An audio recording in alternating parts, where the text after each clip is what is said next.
നെടുമങ്ങാട് പനവൂർ ജനവാസ മേഖലയിൽ കാട്ടുപോത്ത്. പനവൂർ പഞ്ചായത്തിലെ പൂവക്കാട് പ്രദേശത്താണ് കാട്ടുപോത്ത് ഇറങ്ങിയത്. റോഡിലൂടെ രാവിലെ സഞ്ചരിച്ചവരാണ് പോത്തിനെ കണ്ടത്. ഇന്ദുലേഖ രേണു വിവരങ്ങളുമായി ചേരുന്നുണ്ട്. Indulekha, good morning. ഇത് വനപ്രദേശമാണ്, അതിന് സമീപ പ്രദേശമാണ്. അതുകൊണ്ട് തന്നെ കാട്ടുപോത്ത് പോലെയുള്ള വന്യജീവികൾ ആ മേഖലകളിലൊക്കെ ഇറങ്ങാറുണ്ടോ? ഇതിനു മുൻപും അങ്ങനെ ഉണ്ടായിട്ടുണ്ടോ?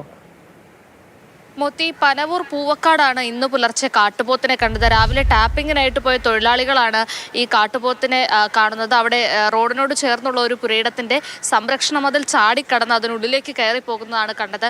പ്രദേശത്തെ ജനങ്ങളൊക്കെ ഭീതിയിലാണ്. ഇത് ആദ്യമായിട്ടല്ല. ഇവിടെ കുറച്ച് നാളുകൾക്ക് മുമ്പും ഈ പറയുന്ന പ്രദേശത്തിന് തൊട്ടടുത്തുള്ള കൊപ്പം അജയപുരത്തും കൂട്ടത്തോടെ കാട്ടുപോത്തുകളെ കണ്ട ഒരു സംഭവം ഉണ്ടായിരുന്നു.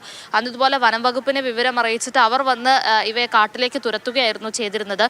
ഇന്നിപ്പോൾ രാവിലെ ഇത്തരത്തിലൊരു കാഴ്ച കണ്ടപ്പോൾ തന്നെ ജനങ്ങളെല്ലാം ഒന്ന് ഭീതിയിലായിട്ടുണ്ട്. കാരണം സംരക്ഷണ മതിലൊക്കെ ചാടിക്കടന്നാണ് ആ ഒരു പുരയിടത്തിലേക്ക് ഇത് കയറിപ്പോയിട്ടുള്ളത്.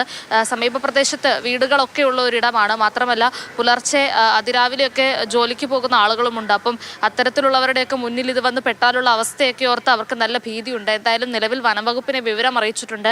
എത്രയും പെട്ടെന്ന് അവരെന്തെങ്കിലും നടപടി സ്വീകരിക്കുമെന്നാണ് പ്രദേശത്തെ ജനങ്ങൾ വിശ്വസിക്കുന്നത്. മോത്തി, ശരി.